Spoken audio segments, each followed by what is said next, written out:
Okay, Tech Adept Jaeger here. Update on Project EPYON.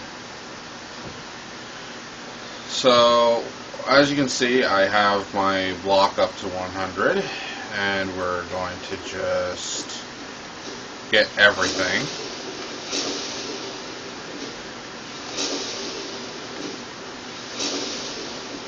This is for mostly the fact that here, I'll just turn off the sound here because shit's loud. Anyway, let's see. Quick reflexes. So yeah, we have everything regarding that. We're gonna get the first rank of this and the first rank of that. We are going to do absolutely nothing when it comes to archery, or light armor, or sneak, or lockpicking, or pickpocketing. We are going to do something with speech, however. We're going to go up the entire right side here. And this is for, well, plenty of reasons, actually.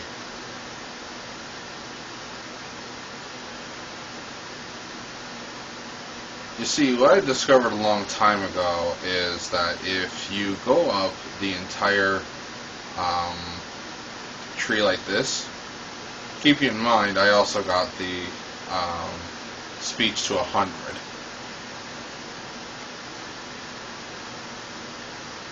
It makes it way easier to do certain types of missions, especially of things like the Dawn Guard and whatnot.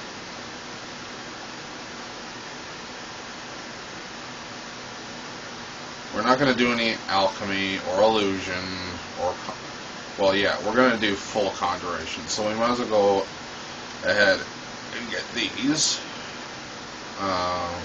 Destruction, I don't think so, because we don't want any ranged attacks. I mean, the only reason I would do destruction is to get fire augmentation. And there's a reason for this. Augmented flames combined with the thing we're gonna have to go for full tilt, which is enchanting. Because you see, Epyon's sword is going to be fire enchanted. So, fire enchanter mixed with, where is it? No, wrong one. Mixed with, fuck off, augmented flames at both ranks will make fire enchantments insanely powerful. So even things that can resist fire will take heavy damage.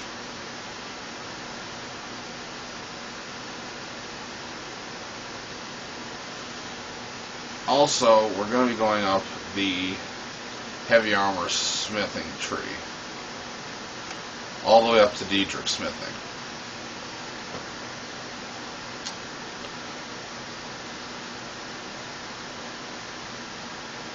Now, another reason for getting one and two-handed up is because of the fact that, A, with one-handed we can combine that with our shield abilities, which are going to be crucial.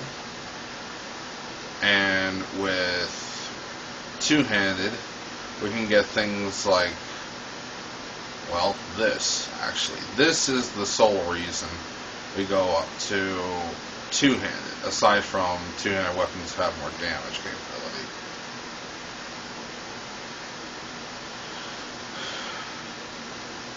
We're going to get great critical charge and devastating blow, obviously, as well as sweep. War Master,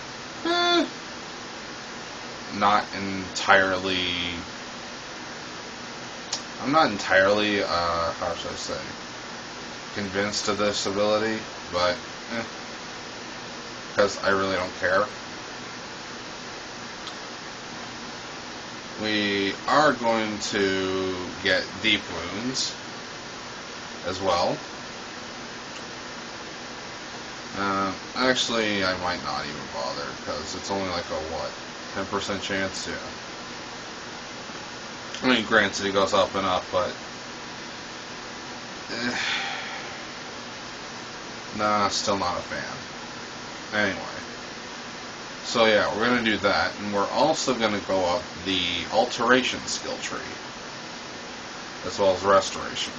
Restoration because duh, and alteration because at higher levels of magic resistance, this combined, like, it does go up to 30%.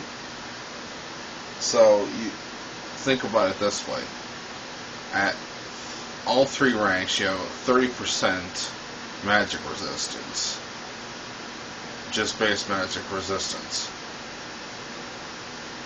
And then when you have active effects, you have resist magic. Retin Blood gives you 25% resistance.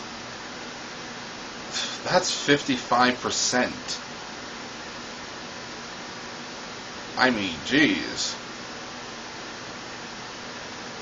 And then there's going to be a Guardian Stone, of course, in the mix, which is going to be the Lord Stone, which gives you a 25% magical resistance. So, and of course we're also going to do the Companion's quest line, or even just the Patroma quest line in Solitude.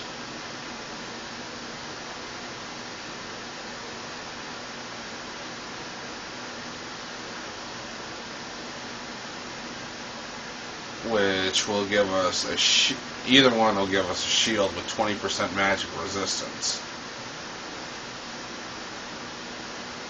And if we so fancy, we can have a piece of armor or something, preferably a necklace or a ring that has at least 10% magic resistance.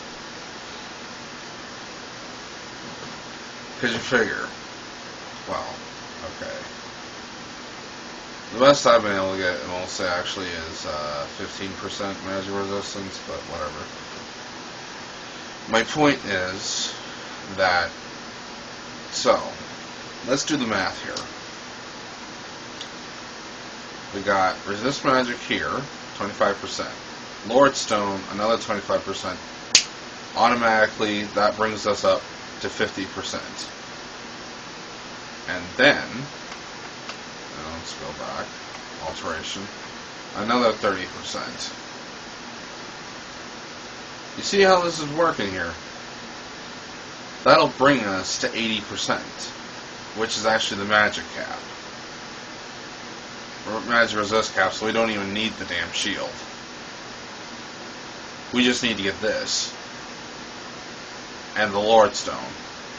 See, this is why I picked the Breton, because you can actually hit the magic resistance cap. And at that point, you can pretty much just walk into a den of mages, or even go face up against a dragon and just laugh as both feverishly try to hurt you with their spells.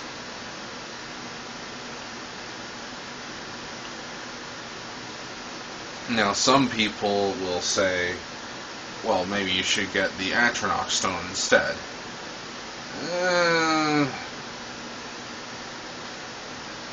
I'm not a fan of them. I'm somewhat of a fan of the Atronach Stone, but I personally prefer just outright resisting magic as opposed to trying to absorb it. And at 80% magical resistance without any items. Keep in mind, this is just with one. This is just the Lord Stone, which is 25%. The Breton Blood, which is another 25%, and all 3 ranks of magic resistance, which is another 30%. That's it. That's all you need. You don't need any special shields, you don't need any rings, you don't need anything enchanted. You don't need any enchantments to do this.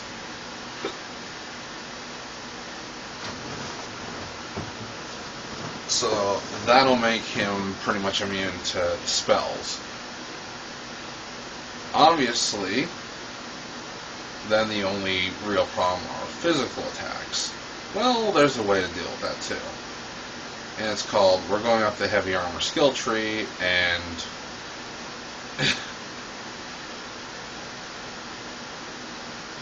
we're going to get every single piece of armor we can.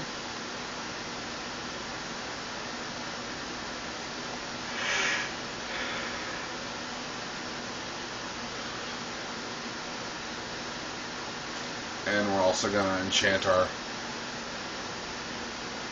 Also, of course, obviously, alteration spells will provide us additional protection. So, yay, side bonus against physical attacks. Now, think for a moment, if we were to go all the way up to get ebony flesh,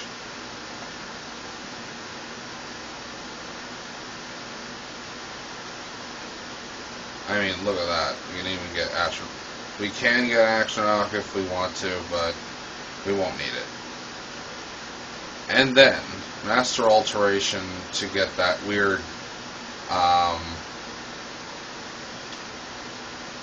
dragon flesh spell, whatever, from Tolfdir.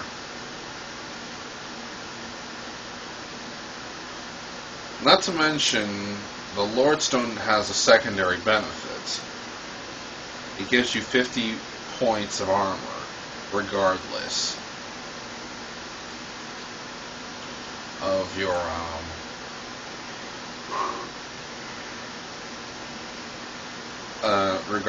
your actual armor stats. So, yeah.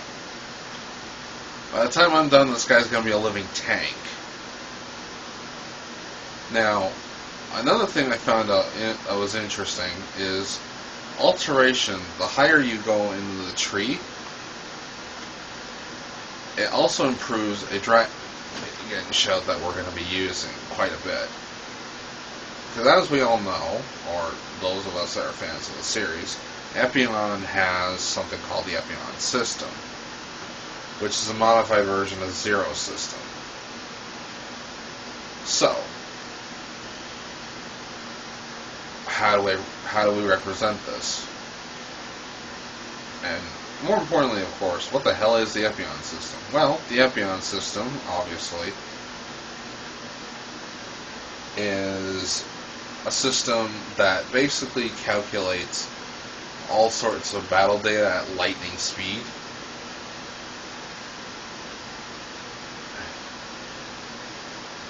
And can actually predict the outcome of battle. Now, unlike actual Gundam, we're not going to have the proper future prediction capability, but there is a shout that slows down time. That is what we're going to be using. And also, we're also going to be using the Whirlwind Sprint Shout to get close to our enemies when, especially with mages, they decide to run like little bitches.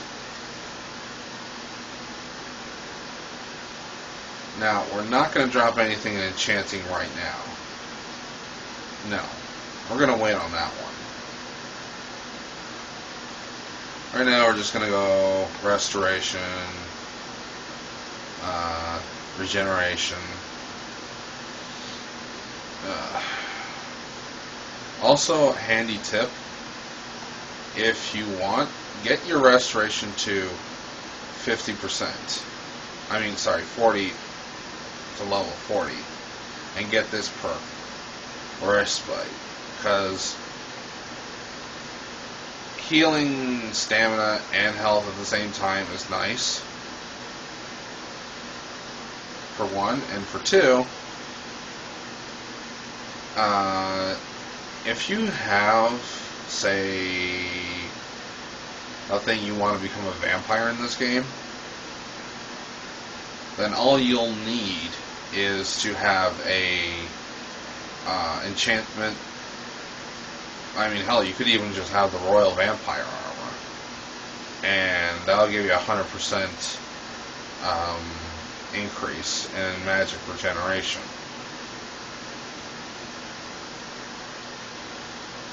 So you'll be able to regenerate your magic during the day or night, and with respite and regeneration, you're set pretty much, because you'll still be able to regenerate health and stamina in the middle of combat.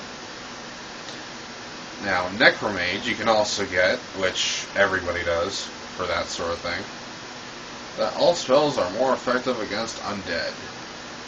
This is good if you're going to be either a vampire or a Van Helsing type character.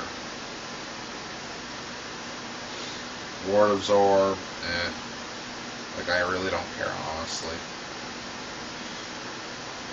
Another thing you can do is this one, Avoid Death.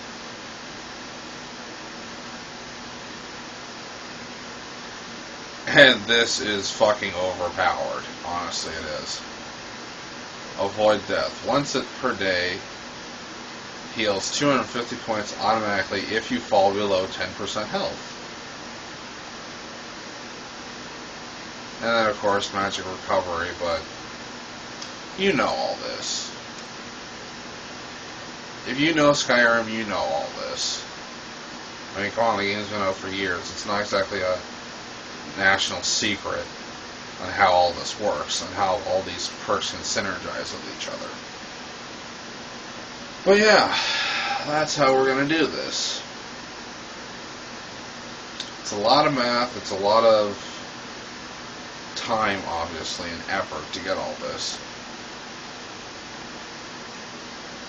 But we're going to.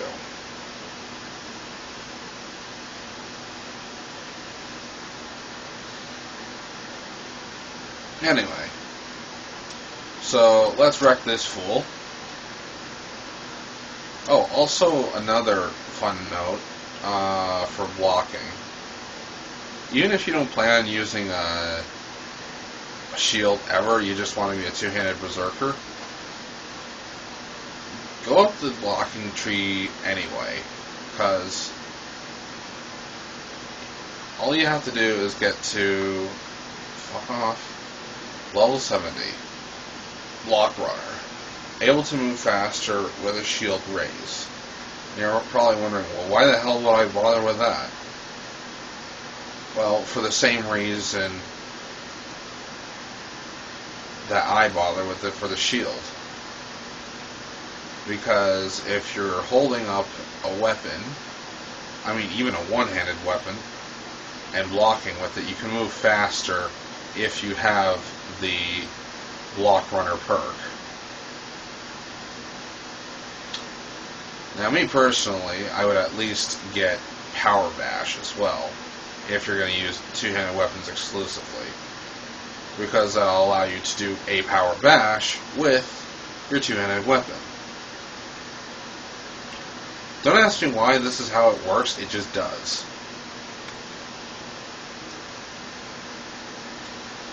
So, yeah.